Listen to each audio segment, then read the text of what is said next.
Oh, hast du auch keine Lust mehr, jeden Samstag mit Rasenmähen zu verbringen? Also ich jedenfalls nicht. Und es gibt tatsächlich eine einfache Lösung. Du brauchst einen Mähroboter. Aber welchen? Besonders in diesem Jahr 2026. So viele verschiedene Hersteller. So viele verschiedene Modelle. Da brauchst du für die Auswahl des richtigen Mähroboters tatsächlich länger, als wenn du den Rasen gleich selber mähst. Aber keine Sorge. Die gute Nachricht ist, wir kümmern uns darum. Wir haben jede Menge Mähroboter in 2026 für euch getestet. In diesem Video erfährst du, welches der beste Mähroboter für welchen Garten ist, welches der beste Mähroboter für dich ist. Und so viel vorneweg, es gewinnt nicht der teuerste, sondern der beste.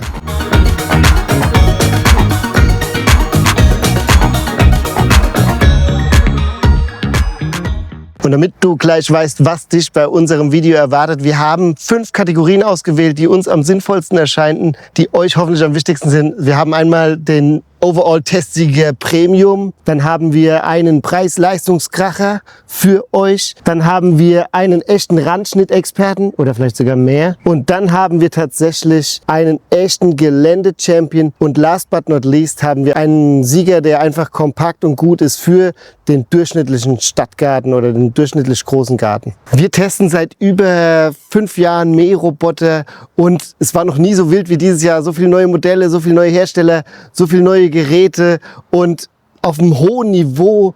Begrenzungskabel und Beacons und Antennen sind irgendwie dieses Jahr komplett, spielen keine Rolle mehr. Aber wie immer gilt, wir glauben kein Datenblatt und was die Hersteller sagen, sondern wir testen alles in unseren echten Testgärten unter echten Bedingungen. Und wenn du alles darüber erfahren willst, dann lohnt es für dich auf jeden Fall, unseren Kanal zu abonnieren und auf unserer Website mal vorbeizuschauen. Da gibt's nämlich die Tests in ganz krasser Detailtiefe. Schau einfach mal den Link in der Beschreibung www.smart-home-fox.de. Fangen wir an mit der ersten Kategorie, der absolute Premium Overall Testsieger im Jahr 2026, der Dreamy A3 oder A3. Und so viel vorneweg, dieses Teil ist der beste Mähroboter, der bis jetzt unseren Rasen gemäht hat. Ever. Aber für die wenigsten von euch wird er geeignet sein. Warum? Er ist einfach zu groß, zu teuer. Es ist einfach zu viel. Aber warum zeige ich ihn euch? Weil ich will euch zeigen, wo die Reise hingeht, was State of the Art in diesem Jahr ist.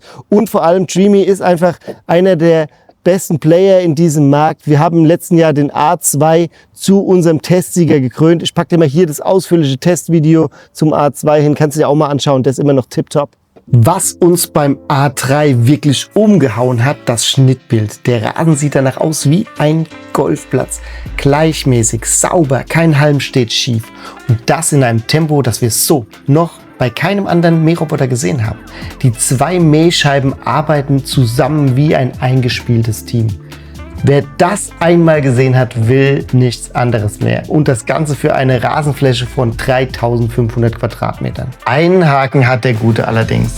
Er ist schon recht laut, verglichen mit der Konkurrenz. Aber wo gehobelt wird, da fallen nun mal Späne. Und beim A3, da hört man das auch. Nachtbetrieb ist aus meiner Sicht damit keine Option. Allerdings wollen wir die nachtaktiven Tiere schonen und deswegen tagsüber mähen. Also wir zumindest. Wer also auf einen leisen Roboter angewiesen ist, der muss das einkalkulieren. Am Rand bleibt ein Streifen von etwa 5 cm übrig. Das ist für Mähroboter sehr gut. Der A3 hat dafür ein sensationelles Mähwerk, das zur Seite bewegt werden kann, um so möglichst nah an den Rand zu kommen. Und die Hinderniserkennung wirklich beeindruckend. Dank LiDAR und binokularer KI-Kamera hat er bei uns kaum ein Hindernis übersehen. Kein Anstoßen, kein Raten. Er weicht aus, bevor er überhaupt nah dran ist. Und die Navigation ist selbstverständlich kabel- und antennenlos. Und wenn du alle Details zu diesem super Gerät sehen möchtest, dann schau doch mal hier oben, packe ich dir den Link in die Ecke. Da kannst du dir das ausführliche Testvideo ansehen. Also Fazit zu unserem Testsieger hier. Das hier ist das Beste, was du aktuell auf dem Markt kriegen kannst. Wer einen großen Garten hat, Hänge, anspruchsvolles Terrain, der ist mit diesem Gerät wirklich gut aufgehoben. Wer einen normalen, ich nenne es mal Stadtgarten hat, für den ist es ein bisschen overpowered. Du musst auch 2.300 bis 2.700 Euro mitbringen. Also, the decision is yours. Der Link zum Produkt ist in der Beschreibung. Kommen wir nun zur Kategorie 2. Wer kennt es nicht? Der Mähroboter fährt zurück nach Hause in die Station und du guckst und denkst, geil, die Fläche ist super gemäht. Aber was ist denn da am Rand los? Was ist denn da in den Ecken los? Überall stehen noch hier Büschel und du musst mit dem Trimmer ran.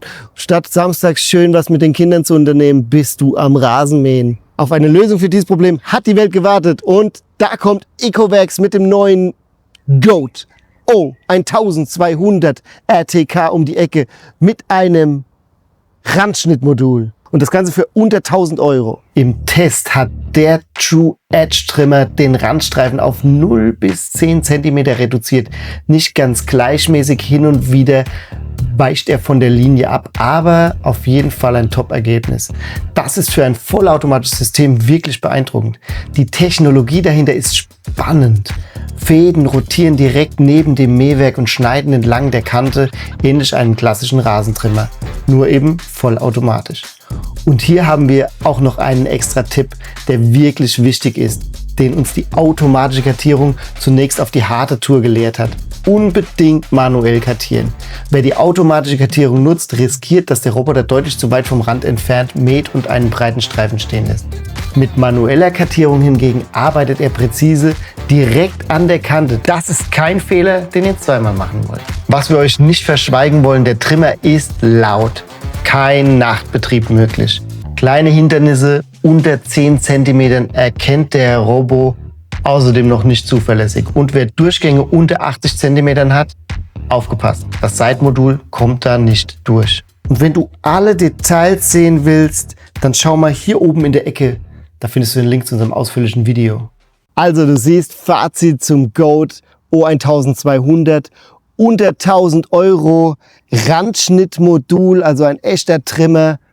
Einrichtungen unter 20 Minuten, mähen bis 1.200 Quadratmeter, was wirklich auch für diesen Preis selten ist. Damit ist er definitiv unser Preis-Leistungssieger in 2026. Kategorie 3. Und das ist wirklich ein Painpoint schon seit Jahren, der Randschnitt. Wir hatten es gerade beim Ecoverx davon und tatsächlich gibt es in diesem Jahr 3 verschiedene Technologien und wir haben es natürlich alle angeschaut und das Ergebnis überraschend. Dreamy löst das Randschnittproblem anders. Das gesamte Mähwerk fährt seitlich aus, der Edgemaster 2.0. Ergebnis ebenfalls etwa 5 cm am Rand, sehr sauberes, gleichmäßiges Bild. Der Nachteil, die Schnitthöhe am Rand lässt sich nicht separat einstellen. Wer also den Rand etwas länger lassen will als die Fläche, keine Chance. Works geht den kreativsten Weg. Ein separater Mähteller übernimmt den Randschnitt und die Schnitthöhe lässt sich unabhängig von der Hauptfläche einstellen. Das ist wirklich clever, aber wenn das Gras ein bisschen nass ist und die Halme sich nach dem Überfahren nicht schnell genug wieder aufrichten, wird nicht alles sauber erfasst. Beim nächsten Mähgang holt er das zwar nach, aber perfekt beim ersten Durchgang ist es eben nicht immer. Das Cut-to-Zero-Modul gibt es nur beim Modell für 4.000 Quadratmeter inklusive. Bei allen anderen muss man es separat gegen Aufpreis kaufen. Auch hier lag das Ergebnis deutlich weiter vorne als bei Modellen der letzten Jahre. Ein Restrand von ca. 5 bis 10 cm ist stehen geblieben. Wie eben schon erwähnt, Ecoverx setzt auf rotierende Fäden. Das True Edge Trimmer Modul. Das Ergebnis kennt ihr schon aus Kategorie 2. Also rund 5 cm Reststreifen im Schnitt, an vielen Stellen noch enger. Die Stärke, er kommt wirklich nah an die Wand. Die Schwäche, die Linie ist nicht immer gleichmäßig. An manchen Stellen weicht er leicht ab und tatsächlich ist es recht laut. Wie ein Trimmer eben. Also Fazit zu unserem Dreikampf der Randschneider. Alle 3, finde ich, sind ein absoluter Fortschritt. 3 Ansätze, super spannend. Welches sich durchsetzt? Der O1200 von Ecoverx ist auf jeden Fall preis-leistungstechnisch auch ein echter Randschnittkiller. Aber wer das wirklich gleichmäßigste Schnittbild am Rand haben möchte, der muss auf den Dreamy A3 zurückgreifen. Und Works Works bietet die flexible Schnitthöhe auch am Rand und ich finde, das ist auch ein echt geiles Feature. Also, die Entscheidung ist deine. Die Links für die Produkte findest du in der Beschreibung. Danke für deine Unterstützung. Kategorie 4. Und ich muss euch gleich was gestehen, ich hätte nicht gedacht, dass in diesem Jahr tatsächlich Works, beziehungsweise der Works Landroid Vision Pro hier überhaupt eine Rolle spielt, denn Works war ja eher bekannt für diese altmodischen Mähroboter mit Begrenzungskabel und in diesem Jahr rollen sie tatsächlich das Feld von hinten auf und zwar direkt mit so einem Gelände-Champion, der komplett ohne Begrenzungsdraht und ohne Antenne funktioniert und dann auch noch im Gelände ein echter Killer ist. Der Moment, der uns im Test wirklich beeindruckt hat, der Hang, Steigungen, steiles Gelände, bei denen andere Roboter einfach aufgeben oder anfangen zu rutschen, der Works zieht einfach durch. Das adaptive 4WD, also Allradfahrwerk mit dem Gelenk in der Mitte, passt sich dem Untergrund an wie kein anderes Gerät in diesem Test. Man sieht regelrecht, wie sich die Räder einzeln dem Gelände anpassen. Das ist kein Marketing, das kann man live sehen. Einen kleinen Wermutstropfen gibt es allerdings auch beim Works. Die Akkulaufzeit ist nicht die längste im Vergleichsfeld. Aber Works hat daran gedacht, der Akku lädt super schnell und das Beste, er ist einfach tauschbar. Wer möchte, kauft einen zweiten Akku und verlängert die Mähzeit ohne Pause. Beziehungsweise viel wichtiger ist ja, wenn er mal kaputt geht, dann ist er leicht auszutauschen. Und was auch ein sehr guter Grund ist, wenn du im Works-Universum unterwegs bist, dann kannst du diesen Akku auch für die anderen Geräte verwenden. Das ist auf jeden Fall eine Idee, die wir uns bei anderen Herstellern auch wünschen würden. Denn das ist deutlich nachhaltiger und auch günstiger in der Langfrist. Und wenn du alle Details sehen willst, dann schau mal hier oben in der Ecke. Da findest du den Link zu unserem ausführlichen Video. Also Fazit zum Works, wenn du einen großen Garten hast, einen sehr großen, dann kriegst du auch den passenden Vision Landroid, Cloud Vision Landroid von Works für einen großen Haufen Geld.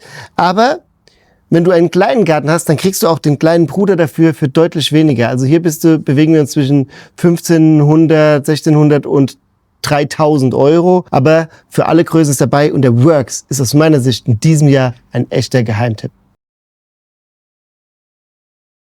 Kommen wir zur Kategorie 5 und das ist aus meiner Sicht die Kategorie, die für die meisten in Deutschland, die meisten von euch, für mich eigentlich auch am relevantesten ist, denn hier geht es um den deutschen Standardgarten, nicht zu groß, nicht zu klein, nicht zu verwinkelt, nicht zu viel Gelände und da gibt es ein echtes Kopf-an-Kopf-Rennen und es fällt uns wirklich schwer, da den richtigen auszusuchen und sie sind auch für unterschiedliche Gärten so ein bisschen geeignet. Wir haben hier ein Kopf-an-Kopf-Rennen zwischen Navimo i2 LiDAR Pro und dem Motion Yuka Mini. Alle beide sind absolute Top-Geräte mit kleinen, aber feinen Unterschieden. Am Schluss musst du entscheiden. Der Navimo i210 LiDAR Pro ist das, was wir als unaufgeregt aufregend bezeichnen würden.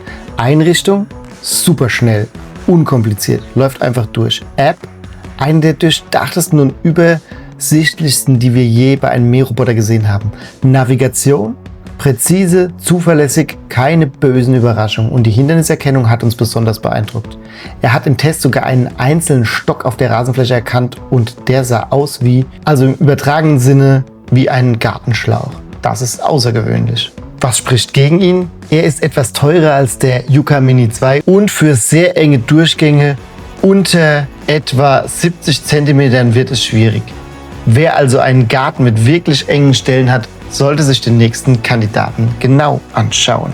Der Motion Yuka Mini 2 hat im Test einen Moment geliefert, der für sich spricht. Wir haben ihm eine Engstelle von 55 cm vor die Nase gesetzt. Und er ist einfach durchgefahren. Kein Zögern, kein Abbrechen, kein Dran-Dotzen. Er passt da durch, wo alle anderen scheitern. Für verwinkelte Stadtgärten mit engen Durchgängen ist das ein absoluter Gamechanger. Was uns beim Yuka noch überrascht hat, er kann nachts mähen mit integrierten Lichtern. Klingt erstmal nach Spielerei, ist aber für alle praktisch, die tagsüber den Garten nutzen.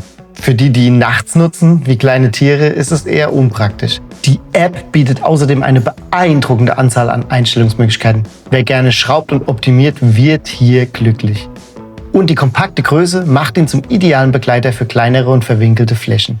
Fazit zum Kopf-an-Kopf-Rennen. Aus meiner Sicht war es wirklich schwer. Ich habe es euch gesagt, aber der Navimo i2 Lidar Pro hat die Nase ein kleines bisschen vorne, einfach weil er als Gesamtpaket ein bisschen runder wirkt, ein bisschen höher verarbeitet. Die App ist ein bisschen ausgereifter, alles ein bisschen smoother, aber wirklich minimal. Und wenn du jetzt wirklich einen verwinkelten Garten hast, wo die Durchfahrtsbreite teilweise unter 60 cm ist, dann musst du zum Motion greifen. Ansonsten ist es vielleicht der Navimo für dich. Entscheide selbst. Beide Links packe ich dir in die Beschreibung. Da kannst du gucken, was die aktuell im Shop kosten. Ich hoffe, das Video konnte euch helfen. Wenn ihr jetzt immer noch keine Entscheidung treffen konntet, weil es zu viele Modelle sind und zu viele Informationen, schau doch mal in die Beschreibung. Da findest du den Link zu unserem unabhängigen Mähroboter-Berater-Tool. Da kannst du ein paar Fragen beantworten. Dann kriegst du von uns wirklich eine persönliche Beratung von Mensch zu Mensch. Und das Ganze ist tatsächlich auch noch kostenlos, aber nicht umsonst. So, das waren jetzt die besten Mähroboter in 2026 aus unserer bescheidenen Perspektive.